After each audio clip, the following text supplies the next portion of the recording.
Bonjour, Eric Gibaud, ericgibaud.com, et aujourd'hui je viens te parler d'un stop extra. Un stop extra, c'est quoi ça? Oui, ce fil de KF Concept ND2000 au lieu de ND1000, c'est-à-dire 11 stops au lieu de 10 stops. Alors beaucoup doivent penser, ouais, un stop, oh, tu parles. Non, un stop c'est la moitié de lumière. Donc en plein milieu de la journée, tu veux faire une pause longue, c'est fantastique de pouvoir doubler ton temps de pause avec un simple stop extra. Donc c'est ce qu'on va voir en détail sur ce produit. Voilà, donc je te rappelle que mes vidéos en français sont sponsorisées par Arvia, écoledephotographie.com, et à la fin de la vidéo je t'expliquerai ce qu'ils proposent, formation à distance, à la photographie bien évidemment, depuis le débutant jusqu'au bac pro, tout niveau. Donc voilà, si tu ne veux pas attendre la fin de la vidéo, jette un coup d'œil en description, j'ai déjà mis lien sur leur site, email et téléphone.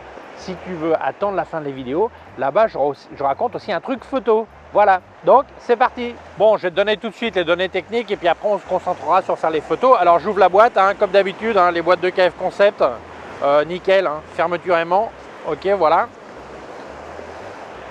Petite poche cuir pour le ranger, hein, nickel. Alors c'est à taille standard, 100 par 100 mm, ou si tu veux parler en centimètres, 10 par 10.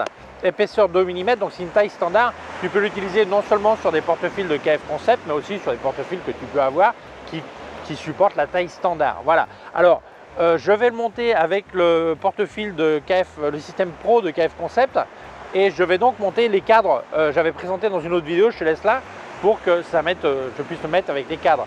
Mais si tu as un porte-filtre sans cadre, tu le montes directement, il n'y a aucun problème, que ce soit un ancien KF Concept ou une autre marque, aucune importance. Donc tu vas voir les avantages. Alors quelques informations techniques, c'est du verre optique AGC.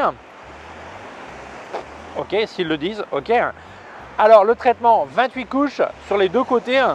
Et alors c'est anti-reflet, anti-flotte, c'est-à-dire que s'il y a une goutte d'eau qui tombe dessus, bah, elle va glisser, elle ne va pas rester bloquée là-dessus.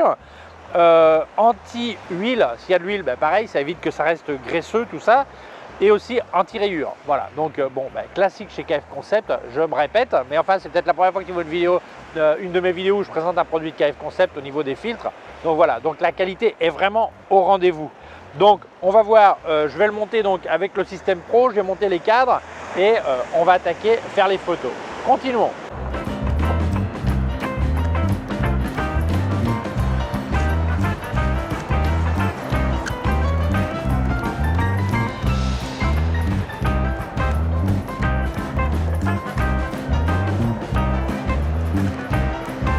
Alors là, je viens de glisser le filtre polarisant circulaire. Donc ce système, ça te permet d'avoir non seulement des filtres carrés, mais aussi un circulant, un polarisant circulaire que tu tournes ici. Et donc c'est complètement, tu peux avoir du carré avec ce circulaire, c'est fantastique. Alors là, j'ai mis le cadre, c'est noir, hein. Je regarde le soleil en direct et pas de problème, hein. C'est la folie, hein. Regarde, c'est la folie quoi.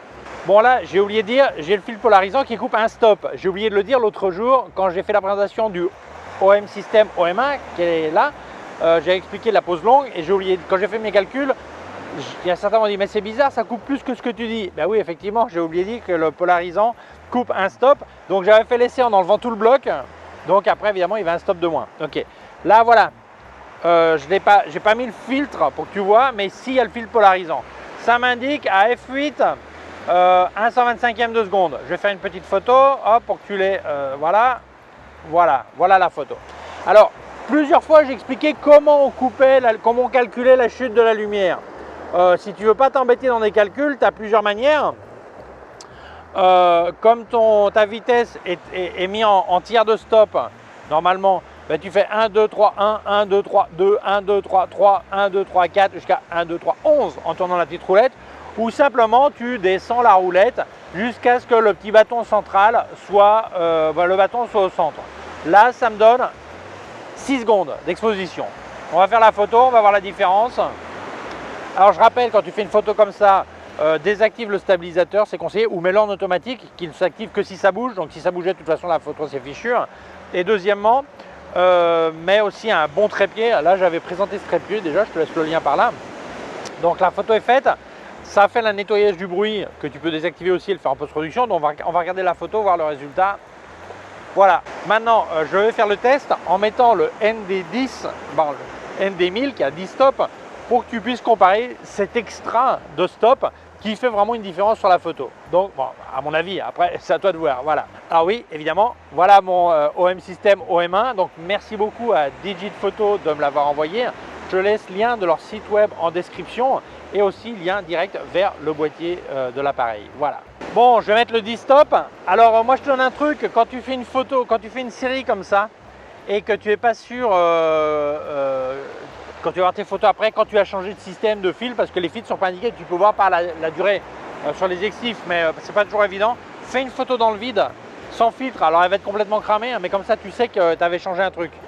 Alors la lumière est bien descendue, donc j'étais à 10 secondes avec le 11 stop. J'étais arrivé finalement, quand j'ai fait la version d'anglais, j'étais à 10 secondes, je n'étais plus à 6 secondes. Donc là je serai donc à 5 secondes. Ok, je vais faire la photo avec le 10 stop. C'est parti. Et tu vas voir qu'il y a quand même une grosse différence parce qu'en 5 secondes, tu ne chopes pas forcément la vague en entier. À 10 secondes, tu la chopes, c'est sûr. Tu vois. Donc maintenant, je vais le virer. Je vais mettre le filtre de 11 stop. Alors normalement, on fait pas ça, mais pas dans ta poche, mais dans l'étui, tu vois. Ok, alors je vais mettre le 11 stop. Ok, donc maintenant je suis plus à 5 secondes, je redescends à 10 secondes. Ok, on va y aller. Alors c'est marrant parce que j'ai fait la différence entre d'attendre la vague ou pas. À 10 secondes, c'est impossible de ne pas choper la vague. Bon, enfin, ça dépend quand même, hein, si, ça dépend de l'état de la mer. Là, la mer, elle est tranquille, tu vois. Mais s'il y avait, de grosses vagues, là, je la choperai à coup sûr. Quand elle est tranquille, c'est plus compliqué. Donc, tu vois, là, la photo est en train de se faire. Et tu vas voir qu'avec avec 10 secondes, c'est compliqué de pas réussir à choper une photo où la mer est bien étendue, quoi, hein. Donc là, ça fait le nettoyage du bruit. Je vais vérifier. Tu vois la différence quand même, à mon avis. Bon, enfin, je préfère que ce soit toi qui donne ton avis. Jette un œil, tu verras si ça vaut le coup d'avoir ce stop extra. Alors évidemment, ça dépend à quelle heure tu bosses, tu vois. Donc, tu vois vraiment en 10 secondes la différence, comment la mer rentre et tu arrives vraiment à avoir une photo beaucoup plus qui couvre beaucoup plus la photo, quoi, le cadre, voilà, la mer qui couvre plus le cadre, voilà. La différence est importante à mon avis. Bon, maintenant, juste pour le fun, je vais mettre à f11 pour couper encore plus la lumière et je vais faire une photo de 20 secondes pour que tu vois que la différence de look est vraiment importante. Ok. C'est parti, puis en 20 secondes, c'est pratiquement impossible de ne pas choper un truc intéressant. Donc là, le seul problème de 20 secondes, c'est que tu m'entends parler pendant 40 secondes au total, quoi. Ça, c'est un peu le gros problème d'une pause longue avec moi. Voilà. Mais bon, alors, n'oublie pas, quand tu auras fini de faire des photos en bord de mer, passer un petit chiffon humide pour virer l'air salin. Voilà. Alors celle-ci, celui-ci, cet appareil, je pourrais même le passer sous le robinet. Enfin, tu as vu ma démonstration dans une autre vidéo. Donc, c'est en train de nettoyer. Et tu vois, quand tu peux faire une pause aussi longue, ben, c'est vraiment nickel. Donc 20 secondes au lieu de 10, 10 au lieu de 5, il y a une grosse différence. 20 au lieu de 10, ben, il y a aussi une différence. Donc tu regardes, tu vois le résultat, ça c'est une autre histoire. On aime ou on n'aime pas, mais c'est une autre histoire. Il n'y a pas longtemps, on m'avait reproché d'avoir fait le test en mettant un peu de zoom sur les pierres. Et il disait, ouais, mais comme ça on ne voit pas si ça vignette et tout ça. Bon, on ne va pas se battre. Là, je vire le polarisant pour qu'il y ait seulement l'effet du filtre. Je vais virer vers le haut, vers le ciel. Et une photo à 12 mm qui est le maximum, donc l'équivalent 24 mm full frame, c'est le maximum sur cet objectif. Donc ça donnerait une idée si ça vignette ou pas. Qu'est-ce que tu en penses? C'est logique, non? Allez, on y va. Alors voilà, vers le ciel, petite photo. Alors il y a des nuages, alors évidemment ben, ça influence peut-être sur ce que tu vois, ok, mais enfin ça donne une idée si ça vignette pas, s'il y a des couleurs bizarres, voilà, bon, voilà, ok. Bon, conclusion, ben, c'est surtout à toi de voir, parce que moi je vois que la conclusion, si c'est intéressant d'avoir un temps plus long. Alors quand la mer est tranquille comme ça, c'est vraiment utile parce qu'une vague met pas mal de temps à arriver jusqu'au bord, donc pouvoir avoir le double de temps, ben, à mon avis c'est un plus. Ouais, tu pourrais fermer le diaphragme, mais peut-être que tu ne veux pas te mettre dans une situation de lumière où l'optique n'est pas aussi bonne et tout ça, tu vois. Donc moi je pense que c'est un plus. D'ailleurs, ceux qui ont déjà un filtre ND1000, donc 10 stop, est-ce que ça vaut le coup? Bon, c'est à eux de voir. Mais celui qui n'a pas, eh ben, c'est pas forcément une mauvaise combinaison, j'allais dire, mauvaise combinaison d'avoir un ND64, donc 6 stops, et un 11 stops, tu vois. Donc ça se complémente pas mal. Parce que là, ça quand même multiplie le temps par 2, c'est intéressant. Pas seulement au bord de la mer, hein, si tu fais photo en ville et tu mets ton trépied et tu veux que les voitures, on les voit pas. Je parle pas de nuit, hein, parce qu'avec les traces, nuit, normalement, tu n'as peut-être pas besoin même de mettre un filtre pour couper la lumière. Ça dépend de la lumière qu'il y a, tu vois. Mais bon, les deux plein jour, tu vois un monument par exemple et qu'on ne voit pas les gens qui passent ou les voitures, ben, ce temps extra, ça permet de vraiment bien limer les bagnoles qui passent, tu vois. Donc voilà, moi je pense que c'est utile. Maintenant, c'est à toi de voir. Alors, si c'est un truc qui t'intéresse, je te laisse le lien en description d'où est-ce que tu peux l'acheter. Donc, merci beaucoup à KF Concept de me l'avoir envoyé. Et merci beaucoup à Arvia écoledephotographie.com d'avoir sponsorisé cette vidéo. Alors, c'est une école qui te propose de te former à distance, par Internet donc, mais il y a des exercices présentiels chez toi. Enfin, tu fais l'exercice qui t'envoie faire, tu fais les photos, après tu l'envoies sur la plateforme.